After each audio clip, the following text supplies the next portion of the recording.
نبی پاک صلی اللہ تعالی علیہ وسلم نے نا ہمیں اللہ کی جانب بلایا ہے۔ دنیا کے اندر مسلمان کا اور غیر مسلم کا فرق یہ ہے کہ مسلمان نظریاتی ہے، عقیدے والا ہے، اور جو مسلمان نہیں ہے وہ نظریاتی نہیں ہے۔ یہ ایک فرق ہے۔ نبی پاک علیہ السلام داعیہ اللہ ہیں، نبی کریم علیہ السلام نے نا ہمیں نظریہ دیا، نظریہ۔ حضور نے ہماری سوچوں کو بدلا ہے، ہمیں نظریاتی بنایا ہے۔ دنیا میں ایک نظریہ یہ ہے کہ ہم نے جو محنت کرنی ہے، جو کوشش کرنی ہے، جو کاوش کرنی ہے، جو کما لینا ہے، وہی صرف ہمارا ہے۔ عقل کے زور پر، علم کے زور پر، ٹیکنالوجی کے زور پر، میڈیکل کے زور پر ہم نے چلنا ہے، اور یہ اسی پر فقط بھروسہ کریں گے تو پھر آگے بڑھیں گے۔ معاذ اللہ، یہ عام نظریہ غیروں کا ہے۔ مسلمان کا کیا نظریہ ہے؟ مسلمان کا نظریہ ہے کہ کوشش کرنا انسان کے ذمے ہے، باقی ہونا وہ ہے جو رب نے جانا ہے۔ یہ نظریہ ہے۔ عقیدہ توحید ایک نظریہ ہے۔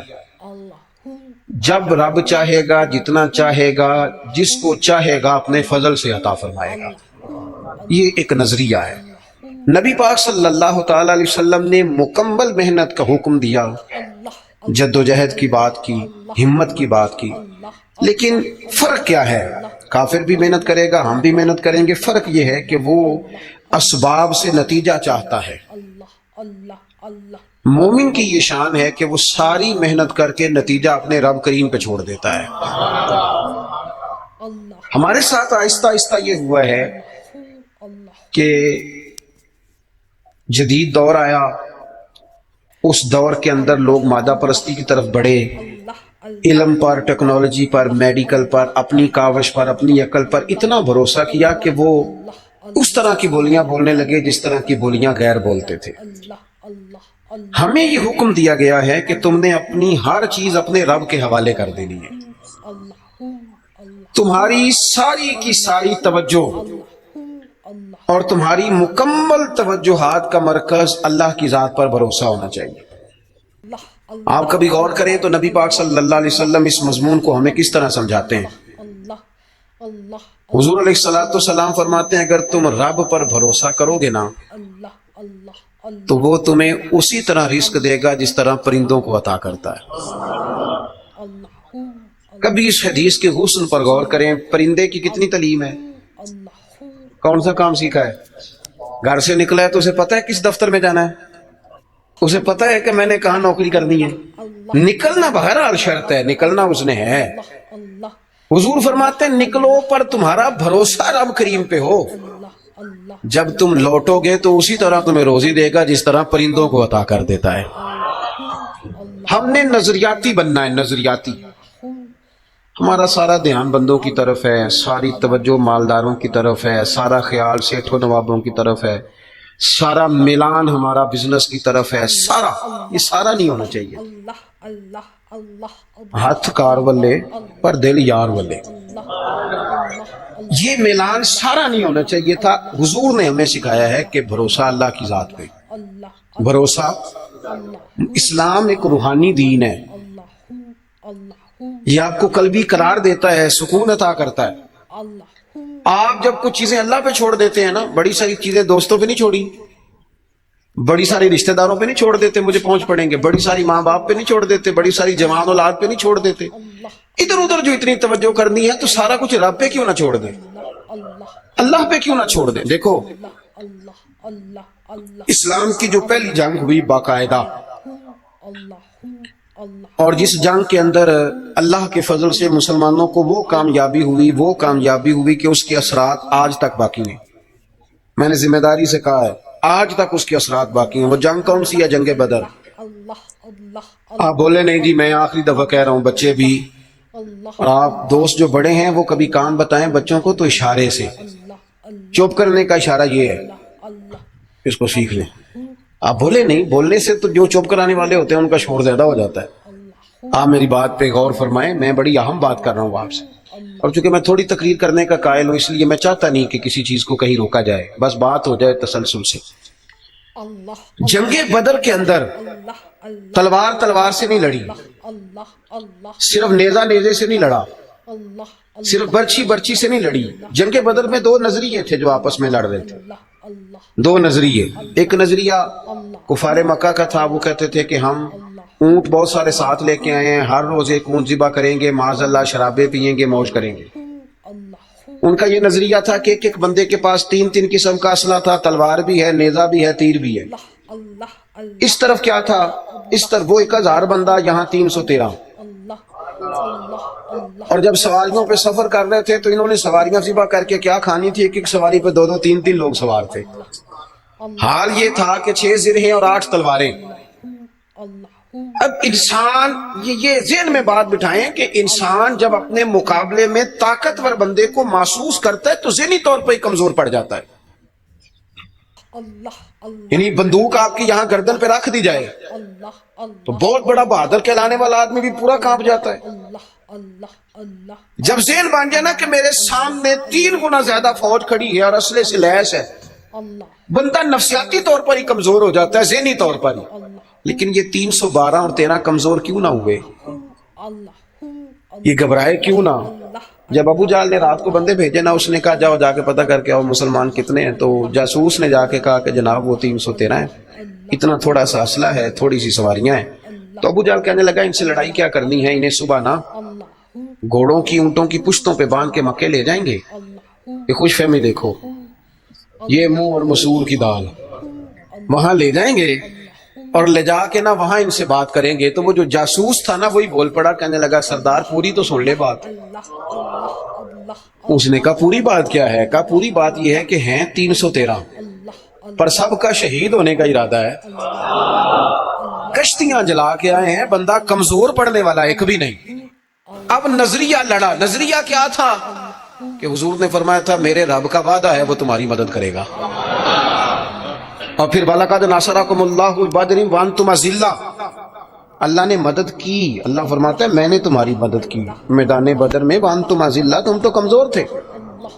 نظریہ لڑا، تلواریں ہار گئیں، تیر ہار گئے، نیزے ہار گئے، برچھیاں ہار گئیں، اور رسول اللہ نے جو نظریہ دیا تھا وہ نظریہ جیت گیا، بھروسے والے لوگ جیت گئے۔ جب تک مسلمان، میں بڑے درد سے کہتا ہوں ہمارے گھروں میں سیاست چلتی ہے،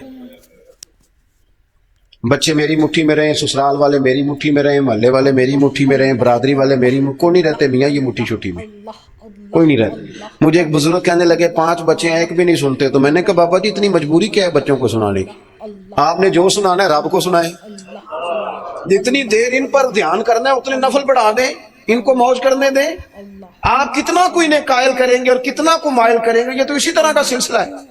جتنی سیاست ہم لڑاتے ہیں نا لوگوں کو سیٹ کرنے میں، اگر اس سے آدھا وقت بھی اپنے رب کو راضی کرنے میں لگائیں نا تو رب راضی ہو جائے تو لوگوں کے دلوں میں محبت پیدا فرما دیا کرتا ہے۔ نظریاتی بنے، توجہ، اتنی بندوں پہ توجہ کرنا، اتنی سیاست کرنا، اپنے آپ کو ہر وقت لوگوں میں گڈ بک میں، کوئی ضروری ہے کہ سارے لوگ ہمیں اچھا ہی کہیں؟ کوئی ضروری ہے؟ کوئی ضروری نہیں۔ کوئی ضروری ہے کہ ہر وقت آپ یہی کہیں کہ ہر کونے سے میری تعریف ہی اٹھے؟ کوئی ضروری نہیں میرے بھائی۔ نظریاتی ہو جائے، توجہ اللہ رسول کی جانب، توجہ اللہ والوں کی جانب۔ باقی یہ دنیا کی سیاست اس میں تھوڑی کمی بھی لائیں۔ دیکھیں رسول پاک صلی اللہ علیہ وسلم نظریہ کیا دیتے ہیں، ایک جنگ سے واپسی ہے، حضور آرام کر رہے ہیں، صحابہ تھوڑا سا ہٹ کے ادبن دور دور ہو کے لیٹ گئے، سرور کائنات علیہ السلام بھی آرام کرنے لگے تو تلوار اتار کے درخت کی ٹہنی سے لٹکا دی، حضور بھی آرام فرمائے۔ ایک بندہ آ گیا، تلوار اتار لی، حضور پر تان لی، اور محبوب علیہ السلام فرماتے ہیں آنکھیں سوتی ہیں دل تو میرا جاگتا رہتا ہے۔ اس نے تلوار تان لی۔ اللہ کرے میں آپ کو بات سمجھاؤں، بھئی اچانک کو یہاں بندوق رکھ دے، رکھ دے، اس وقت ہم نے دیکھنا ہے کہ بلڈ پریشر کتنا ہو گیا ہے، پھر دیکھنا ہے کہ اس وقت خون کے مد و جزر کا کیا حال ہے۔ اچانک وہ دیکھو نا میرے عزیز، رات کو 2 بجے ویسے ہی چھت پہ بلی ہو اور بندے کو کہہ دے کہ چور ہے، تو مجھے بتائیں حال کیا ہوتا ہے؟ ویسے انسان کی نفسیات ہے نا۔ لیکن جو نظریاتی بندے نا، نظریاتی، ڈاکٹر نے کہہ دیا، ایک بندہ نظریاتی نہیں تھا، ڈاکٹر نے کہہ دیا تو ہفتے میں مر جائے گا، تو وہ 3 دنوں میں مر جاتا ہے، ایک نظریاتی ہے۔ ڈاکٹر نے کہا 1 ہفتے کے بعد آپ دنیا سے رخصت ہوں گے. تو اس نے کہا ڈاکٹر صاحب آپ جو کہہ رہے ہیں اپنے علم کے مطابق کہہ رہے ہیں, ہونا وہ ہے جو میرے رب کریم نے چاہنا ہے. یہ کئی سال بھی نکال سکتا ہے. شرط یہ ہے کہ ہم نظریاتی ہوں. ہماری سیاست ہی ختم نہیں ہوتی ہے کہ دیکھو میں خود جاتا ہوں بندے راضی کر رہا ہوں, جہاں میں نہیں گیا وہاں بیٹا بھیجا, تو ولیمے پہ ہوا, چھوٹے بھائی سے کہا تو فاتحہ کہہ, سارا دن بندے راضی کرنے میں وہ پھر نہیں راضی ہوتے. حضرت مولا علی فرمایا کرتے تھے یہ اس طرح ہے جس طرح چرواہے کی بکریاں ہیں, ادھر والی گھیر کے لاؤ تو ادھر والی نکل جاتی ہے, ان کو گھیرو تو ادھر والی نکل جاتی ہے. تو ضرورت کیا ہے؟ رب کی جانب توجہ کرنا, اللہ پہ بھروسہ کرنا. اس نے تلوار حضور پہ تان لی. او بھائی کیا ہوا ہے؟ آپ کو عرض کیا خاموش ہوں, اللہ آپ کو خوش رکھے اور یہ آنا جانا بھی بند کریں. آپ کو اللہ تعالیٰ بڑی ساری جزائے خیر دے. کچھ بندے بزدل ہوتے ہیں, انہیں تقریر نہ بول جائے کہیں. آپ میری بات سنیں, آپ کی مہربانی, اللہ آپ کو سلامتی عطا فرمائے. میں نے جتنی بات کر لی ہے شاید اتنی بھی نہ کروں, اس سے کم کروں, لیکن چاہتا یہ ہوں کہ میری نہیں ہے نا, اللہ رسول کی ہے. تو اللہ رسول کی بات اپنے دامن میں بڑا ادب رکھتی ہے. عزیز بھائیو, اس نے تلوار حضور پہ تان لی, سرکار نے مقدس آنکھیں کھولی. تو میں بتا چکا ہوں کہ اگر ہم پر کوئی پستول تانے تو شاید سارا وجود کانپنے لگے. اس نے تلوار تانی, حضور کی مقدس آنکھیں کھلی, کہنے لگا آپ کو مجھ سے کون بچائے گا؟ قربان جائیں, حضور نے مسکرانا شروع کر دیا. زندگی نظریاتی بن جاؤ, زندگی ہنس کے گزر جائے گی ساری. لیکن اگر نظریاتی نہیں ہونا تو پھر تو بھائی کاروبار پہ نقصان پہ بھی ہارٹ اٹیک ہو جاتا ہے. پھر تو میرے عزیز نوکری سے جواب ہو جائے تو لوگ مریض ہو جاتے ہیں شوگر کے. اگر آپ نظریاتی ہیں تو جی لیں گے. اس نے کہا کون بچائے گا؟ تو محبوب مسکرا کے فرمانے لگے یہ تو نے عجیب بات کر دی, مجھے میرا رب بچائے گا. اللہ کے نام میں طاقت ہے, اللہ کے نام میں قوت ہے, اللہ بچائے گا. بس حضور کی زبان نور سے یہ جملے نکلے, اللہ بچائے گا. ان لوگوں سے ڈرنا چاہیے جو اپنے فیصلے رب کے حوالے کر دیں. اچھا وکیل کرنے کے پیسے نہ ہوں, سفارش کے پیسے نہ, اور معاملہ اللہ پہ چھوڑ دیں, ان سے ڈرو. انہوں نے سب سے بڑے کورٹ میں مقدمہ دائر کرا دیا. حضور فرمانے لگے رب بچائے گا. بس ان لفظوں میں کیا اثر تھا, بندہ کانپنے لگا, تلوار ہاتھوں سے گر گئی. سرکار نے اٹھا لی, فرمایا لو بھائی مجھے تو رب نے بچا لیا ہے, اب تو بتا تجھے کون بچائے گا. آپ زندگی میں اگر نظریاتی ہیں تو آپ زندہ ہیں, اور اگر آپ لگے ہوئے ہیں کہ اوہو کیا بنے گا, میری کون سنے گا, گاؤں چھوٹا ہے, میں بات کر بھی لوں گا تو کہاں پہنچے گی, تو کون ہوگا, تو کیسے ہوگا, تو یہ تو کمزوری ہے. آپ کے ذمے تو کہنا ہے, پہنچانا تو اللہ کریم کی بارگاہ کرم کے فضل کا نتیجہ ہے. اللہ بچائے گا. اس کے ہاتھ سے تلوار گر گئی, حضور نے اٹھا لی, فرمایا مجھے تو رب نے بچا لیا ہے, اب تو بتا تجھے کون بچائے گا. کہنے لگا حضور میں نے سنا ہے آپ بڑے ہی معاف کرنے والے ہیں, آپ صحیح بتاؤ, ایک بندہ میرے اوپر تانے پستول, تھوڑی دیر کے بعد قابو آ جائے تو وہ مجھے کہہ دی آپ تو نیک آدمی ہیں چھوڑ دیں, تو میں کہتا ہوں قابو آ گیا تو میں نیک ہو گیا ہوں, پہلے تو بندوق لے آیا تھا. لیکن یہ حضور سید عالم صلی اللہ علیہ وسلم کے ضرب کی, حوصلے کی, اور محبوب کے دل نور کی بڑائی دیکھو کتنا بڑا ہے. اس نے کہا سنا ہے آپ معاف کر دیتے ہیں. فرمایا تو نے سنا ہے؟ حضور سنا ہے.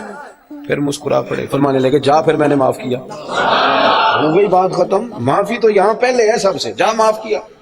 ایک تو اپنی زندگی میں توجہ اللہ پہ کرے, یہ چھوڑ دیں اتنی زیادہ سیاست, اتنا بندوں کے پیچھے بھاگنا, یہ تو تھکا دیں گے, یہ تھکا دیتے ہیں. ان کی ایک خواہش پوری کرو تو یہ دوسری. میں آج ہی پڑھ رہا تھا, حضرت سعید ابن مسیب کہا کرتے تھے یا اللہ یہ بڑوں کی آرزوؤں سے بھی بچانا, ان کی آرزویں بڑی ہوتی ہیں, روز نہیں ایک آرزو. اور حضور دعا مانگا کرتے تھے, نبی کریم علیہ السلام مسند امام احمد بن حنبل میں موجود ہے, اللہ کے محبوب فرماتے تھے اے اللہ اس آرزو سے بچا جو آرزو ایک اور آرزو میں مبتلا کر دے, وہ خواہش اور خواہش میں ڈال دے. تو ایک تو توجہ اللہ پہ کریں. دوسری بات زندگی کو بود و باش کو, اس کو سادہ کریں.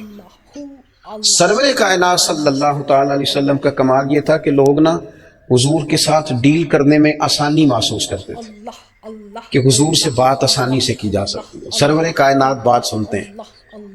یہ جو ہمیں شوق ہے نا سہولتوں کا, یہ ضرور لیں, کوئی بھی سہولت منع نہیں, لیکن اپنے آپ کو سہولتوں کے ساتھ زندہ رکھنا ہے. ہم نے نا کچھ آسانیاں زیادہ جمع کرنی شروع کر دی اپنے ڈرائنگ روم میں. سردیوں میں ہیٹر ہے, گرمیوں میں اے سی ہے, اور ہر شہر ریموٹ کنٹرول ہے, اٹھنا نہ پڑے بیڈ سے, توبہ توبہ, اور واش روم بھی اٹیچ ہے. اتنی سہولیات جمع کرنا چاہتے ہیں, بس نہیں چلتا, ورنہ جو ہم لا سکتے ہیں وہ تو ضرور آتا ہے. اس سے زیادہ جب آپ اتنی آسانیوں کے عادی ہو جاتے ہیں نا میرے عزیز, تو پھر آپ نظریاتی نہیں رہتے, پھر آپ کو قابو کیا جا سکتا ہے. پھر تو ڈاکٹر کو بھی ایسی دے کے تحفے میں تو مرضی کی دوائی لکھوائی جا سکتی ہے. حالانکہ اس معاملے میں سفارت چلنی چاہیے. صحت والا معاملہ تو ٹھیک ہونا چاہیے نا, لیکن ڈاکٹر اگر بڑا ہے تو اسے چابی دیں کمپنی والے گاڑی کی, تو اسی کمپنی کی دوائی لکھ دے گا, اللہ ماشاء اللہ. جب آپ نظریاتی ہیں, تھوڑے پہ آپ کو گزارا کرنا آتا ہے. حضور صلی اللہ علیہ وسلم نے نا ہمیں اپنی سیرت کے تعلق سے جو دوسرا بڑا نظریہ دیا وہ یہ ہے, آپ کو میری باتوں کی سمجھ آ رہی ہے؟ جو نہیں بولتے انہیں بھی آ رہی ہے. حضور نے ہمیں اپنی سیرت نور سے ایک پیغام دیا ہے کہ دنیا میں تمہارے مکانات نہیں, تم نے یہاں رہنا ہے مسافروں کی طرح. تمہارے لیے نا عالی شان محلات اور تمہاری مرضی کی آسانیاں اور سہولتیں وہ ساری رب نے جنت میں تمہارے لیے تیار کی ہیں. وہاں تمہیں من چاہی چیزیں ملی. یہاں تم نے مسافروں کی طرح, کن فی دنیا کا انک غریب و عابر سبیل, مسافر کی طرح, راہگیر کی طرح وقت گزارنا. آپ نے کبھی دیکھا ہے کہ بس اسٹاپ پہ جہاں بندے کھڑے ہو کے بس کا انتظار کرتے ہیں, وہاں کبھی کسی بندے نے جگہ خرید لی ہو کہ یہاں اکثر کھڑے ہونا پڑتا ہے تو چلو جگہ تھوڑی خرید لیتے. خریدتا ہے کیوں؟ اسے پتا ہے کہ بس آئی تو میں نے چلے جانا ہے. پلیٹ فارم پہ, ریلوے اسٹیشن پہ کبھی کسی بندے نے جگہ خریدی ہے کہ یار اکثر آنا جانا پڑتا ہے تو چلو تھوڑی خرید لیتے, کبھی خریدی ہے؟ ایئرپورٹ پہ نا میں نے یہ دیکھا ہے کہ آپ اپنا بیگ رکھ کے, ہینڈ کیری سامان رکھ کے آپ کسی کرسی پہ جائیں نا, اور آپ واش روم سے ہو کے یا کسی طبی حاجت سے ہو کے واپس آئیں تو وہاں کو بندہ اور بیٹھ گیا ہو تو بندے جھگڑا نہیں کرتے, چپ کر کے اپنا سامان اٹھاتے ہیں دوسری جگہ پہ. کیوں نہیں کرتے؟ ان کو پتہ ہے کہ فلائٹ آئی تو میں نے یہاں رٹا ڈالنے کی ضرورت کیا ہے. آپ نبی کریم علیہ السلام کی بات کو سمجھیں. حضور نے فرمایا کہ تم نے یہاں مسافر کی طرح رہنا ہے. مسافر کو 2 مرلے کے لیے جھگڑے کھڑے کرتے ہیں, وہ کچھ 6 انچ کے لیے رٹے ڈالتے ہیں. ان کو تو پتا ہے کہ حضرت اسرائیل نے آنا ہے اور ہم نے چلے جانا ہے. اس لیے حضرت بلال حبشی رضی اللہ تعالیٰ عنہ بڑا عرصہ رہے مدینہ طیبہ, 10 سال رہے, انہوں نے کوئی مکان نہیں بنایا. ایک حجرے میں وقت گزر گیا, کو بتائے کہ شادی سے پہلے مولا علی شیر خدا کا مکان کہاں تھا, کو بتائے کوفے میں کتنی جائیدادیں بنائی انہوں نے, کہاں محلات تعمیر کیے ان لوگوں نے. ان کو پتا تھا, ان کو پتا تھا حضرت عمر پر 80 دینار کا قرضہ تھا. انہوں نے پتا تھا کہ جب حضور آئے تھے نا معراج کی رات تو مجھے بتایا تھا کہ عمر میں تیرا محل دیکھ کے آیا ہوں. تو جب حضور دیکھ آئے تھے تو پھر انہوں نے یہاں بنایا. یہ نظریاتی بات ہے, اس کو آپ نے سمجھنا ہے. ہمارے ہاں یہ ابھی کرونا آیا نا, پینک پھیل گئی, ٹینشن ڈپریشن کے مریض بڑھ گئے. آپ نے ناراض نہیں ہونا, زیادہ تر وہ لوگ ٹینشن میں ہیں جو آسانیوں میں جینے والے تھے نا, کیونکہ بندے نے اتنی قیمتی کوٹھی بنائی ہو پھر چھوڑ کے مر جائے, دل نہیں کرتا مرنے کو. اتنے پیسے جمع کیے ہوں پھر چھوڑ کے کیسے مرے, دل ہی نہیں کرتا. وہ لوگ مسافر تھے جنہوں نے سامان باندھے ہوئے تھے, جب رب کا حکم آئے گا ہم حاضر ہو جائیں گے. اب یہ ٹینشن کیوں پھیلی؟ ٹینشن اس لیے پھیلی کہ ہم اسلامی نظریات کو نہیں سمجھتے. اور میرے بھائی وہ کسی اور کا عقیدہ ہے کہ مر جائیں گے تو فنا ہو جائیں گے, اور کا عقیدہ ہے. اور مجھ سے کچھ سوالات بھی ہوئے اس دوران. دیکھو قبر کھڈا بھی ہے, گڑھا بھی ہے, لیکن مجھے اپنی ڈائریکشن کا پتہ ہے, آپ کو بھی اپنی ڈائریکشن کا پتہ ہے. ہمیں کسی کی نا ایک آدھ خامی کا پتہ ہوتا ہے, اپنی تو ساری کا پتہ ہوتا ہے. لیکن وہ الگ بات ہے کہ اپنی خامیوں سمیت اپنے آپ سے پیار ہوتا ہے, اور کسی کی ایک خامی دیکھ کے بھی اس سے پیار نہیں رہتا. عزیز بھائی, ہمارا یہ مسئلہ ہے کہ اگر تو ڈائریکشن ہماری غلط ہے, کام ہم نے دوزخ والے شروع کیے ہوئے تو قبر کھڈا ہے, دوزخ کے گڑھوں میں سے گڑھا ہے. لیکن اگر ڈائریکشن ٹھیک ہے, حلال حرام کی تمیز ہے, آنکھ پر, زبان پر, نفس پر کنٹرول ہے, پھر قبر کھڈا نہیں. نظریہ سمجھو, پھر تو قبر باغ ہے. نہیں سمجھے آپ میری بات؟ قبر باغ میں جاتے ہوئے ڈر لگتا ہے, پریشانی ہوتی ہے, دل گھبراتا ہے. وہ جی قبر میں آکسیجن کہاں سے آئے گی؟ میں نے کہا جہاں اماں کے پیٹ میں بچہ ہوتا ہے تب کہاں سے آتی ہے؟ چلیں اس سے بھی اور مثال دیتا ہوں. کبھی انڈا دیکھا جب اس میں سے بچہ نکلتا ہے؟ چاروں جانب کو جگہ ہوتی ہے آکسیجن کی, یہ جو بڑے عقل مند لوگ ہیں یہاں سوال کھڑے کرتے ہیں، ان سے پوچھو کہ بچہ تندرست بھی نکلتا ہے انڈے سے اور سونا بھی نکلتا ہے، تو جس رب نے وہاں اسے سنبھال کے رکھا نا، پیاری جلد بنائی، وہ قبر میں بھی تیری بڑی حفاظت فرمائے گا، بڑی حفاظت فرمائے گا۔ بل بارت شاہ نہیں مردے جنہ کیتیاں نیک کمائیاں نے، نالے عرش فرشتے بانگا ملیاں، مکے پہ گیا شور، بلے شاہ آسان نہیں مرنا ہے تے مر گیا ہی کوئی اور، تو کوئی اور۔ یہ کیا اقبال بھی کہتے ہیں، موت کو سمجھے ہیں غافل اختتام زندگی، یہ ہے شام میں زندگی، پھر صبح دوام زندگی۔ قبر باغ ہے، باغ۔ ایک وہ ہے کہ خوف ہے قبر میں کیسے جائیں گے، وہاں کیا بنے گا، بستر کوئی نہیں، ٹھنڈ بڑی ہے، وہاں کیسے گزارا۔ ایک یہ ہے کہ وہ باغ ہے، باغ بھی عام نہیں، روضۃ من ریاض الجنہ، جنت کے باغوں میں سے باغ، اور باغ عام نہیں جس کے نیچے نہریں رواں ہیں، اور باغ اتنی شانوں والا ہے کہ پہلی آنکھ کھلے گی تو زیارت چہرہ ودھا کی نصیب ہوگی۔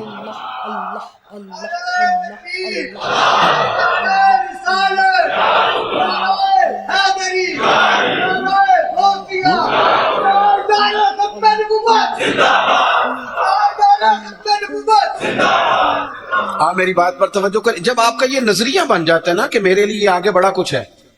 جو لوگ یہاں سے گئے تھے نا سعودی عرب محنت مزدوری کرنے، انہوں نے وہاں مکان بنائے،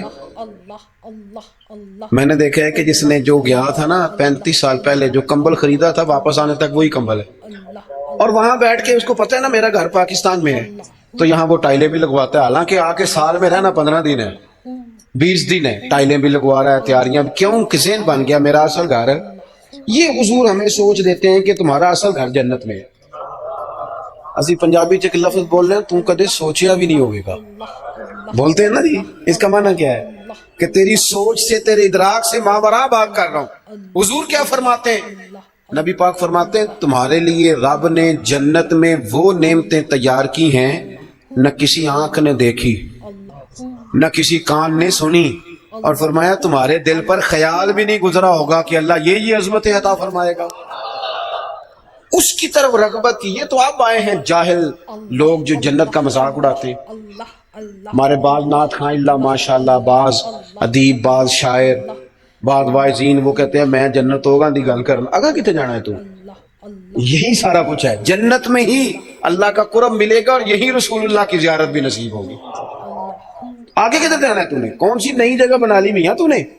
بات کو سمجھیں۔ اب حضور نے نظریہ دیا، حضرت عمر فاروق رضی اللہ تعالیٰ عنہ سرکار سے ملنے آئے، حضور نہ موٹے بان کی چارپائی پہ آرام فرما تھے، ان تے پائی پنڈا اچ بھی بیڈ نے، بان دیاں چارپائیاں کتھے رہ گئیاں؟ کی آکھی دا سی مونج دی منجی، بولو نا یار، مونج دی تے جیڑی جیز چ ملدی سی او دے بس پاوے رنگین ہوندے سن، انجی یہ اوہو، لیکن کمال تھی نا یار، مکان کچے بندے پکے، محبت گہری، پیار زیادہ۔